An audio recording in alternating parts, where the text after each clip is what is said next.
Salut à tous, bienvenue sur ma chaîne. Aujourd'hui, nous allons apprendre à faire de la correction colorimétrique et l'étalonnage. Sans plus tarder, on se trouve avec le jingle.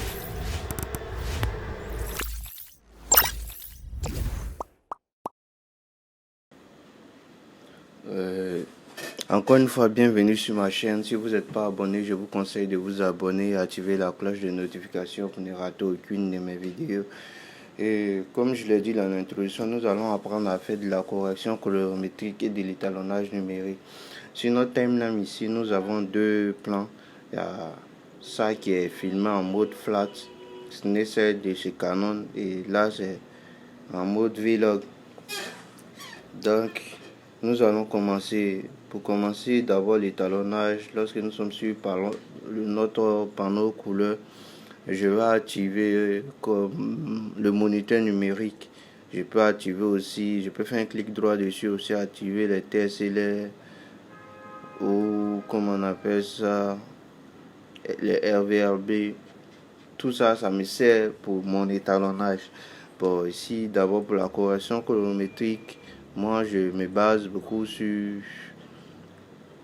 la luminance.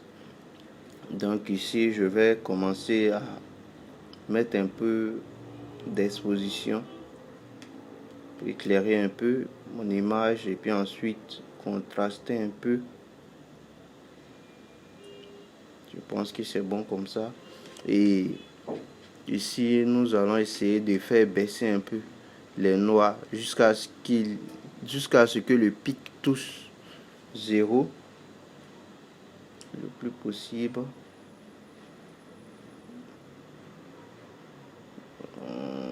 Dans un truc. Ensuite, nous allons faire baisser les tons foncés un peu. L'objectif pour moi, c'est de me rapprocher le plus au point 0 pour faire ressortir les noirs de l'image. Vous voyez que maintenant, les noirs, on sent un peu les noirs de l'image. Ton foncé.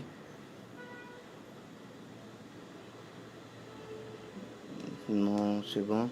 Et nous allons venir pousser un peu les tons clairs aussi de l'image qui sont de 60 à 80. Les tons clairs, nous allons les pousser un peu. Ensuite, les blancs. Je pense que les tons clairs, nous allons trop pousser. Ensuite, nous allons pousser les blancs à ce que le pic tend vers les 100. Je pense que c'est bon comme ça. Nous pouvons ajouter un peu de contraste dedans. Encore.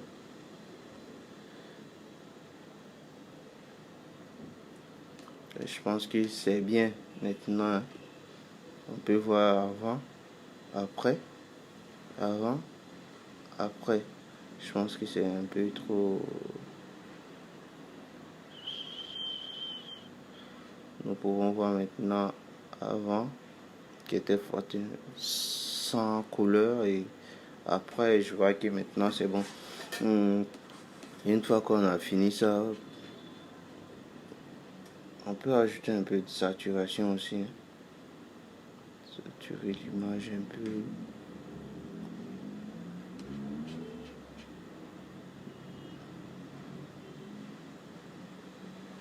Ça, maintenant, une fois qu'on a fini ça, on va passer au clip suivant. Ici, nous voyons qu'il y a un peu d'informations sur notre onde de luminance par rapport à notre roche précédente, parce que ça, c'est en mode flat. Il y a un peu d'informations par rapport au mode log là. Et ici, nous voyons que nous perdons un peu d'informations dans les blancs. Nous allons d'abord décontraster un peu notre roche. Ensuite, baisser un peu les tons clairs.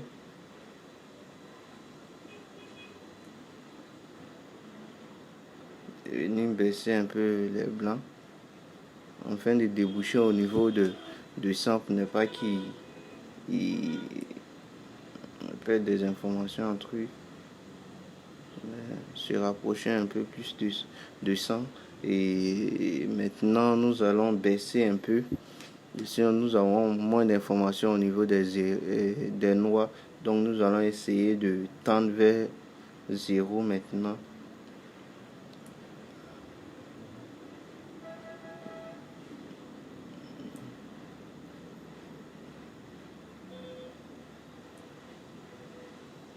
Maintenant nous voyons que notre pic touche à peine 0. Et maintenant les noix sont bons. Nous allons faire baisser un peu les tons foncés un peu. Je pense que nous sommes bons maintenant. On peut ajouter un peu de saturation là.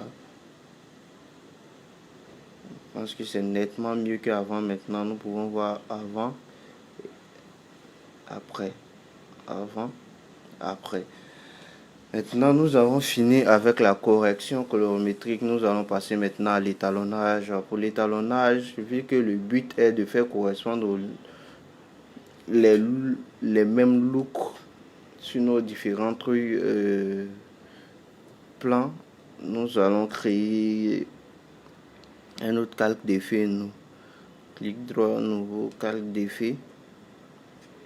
Nous allons créer et tirer sur le long de notre timeline ici. Maintenant après la correction de base, nous allons passer à la partie créative maintenant qui consiste à donner un look à notre image. Sans plus tarder, nous commençons ici. Pour rentrer dans les détails, partie créative, le premier onglet c'est look. Pour ceux qui savent, on peut ajouter des étalonnages déjà faits là au niveau qui sont des luttes. Bon, j'en ai plein. Dans les prochaines vidéos, je vais montrer comment intégrer ça sur son logiciel. Là, je peux appliquer ça directement dessus et voir ce qui ça donne. Déjà, on peut diminuer l'intensité. Déjà, c'est pas mal, hein. Que j'ai ajouté, c'est pas mal, on voit. Et hop, le clip suivant, ça match bien avec. Vous voyez, quand on veut voir maintenant, on veut avant, après, avant, après. Vous voyez, ça passe bien. Mais si pour ceux qui n'ont pas de lutte, nous allons laisser ça. Et bon, moi perso, si je dois toucher la partie créative, j'utilise les luttes. Mais si c'est pas pour utiliser les luttes, je n'utilise pas la partie créative, je viens directement sur mes courbes. Mes courbes ici, je vais me baser sur le premier clip là pour faire l'étalonnage. Je viens sur mes courbes, je vais créer un petit S, un peu de contraste au niveau des blancs. Et puis maintenant, je vais activer les formes RVB ici. Maintenant, pour voir, pour mes formes, c'est déjà bon. C'est déjà bon. On voit qu'il y a les intensités de rouge, vert, truc. Par contre, on pourrait pousser, si on veut pousser les bleus de l'image. Vous voyez, comme on n'a pas besoin de ça là, on va laisser ça. Après avoir créé notre contraste au niveau des blancs, nous allons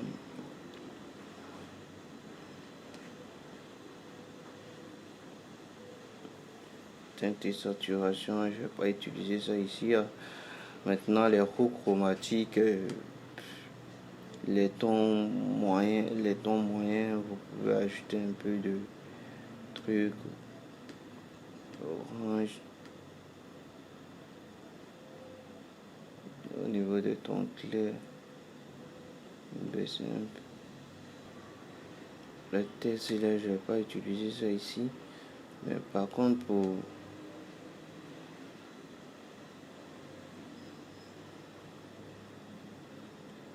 je vais ajouter un peu de vignettage pour accentuer. Vous voyez l'étalonnage maintenant.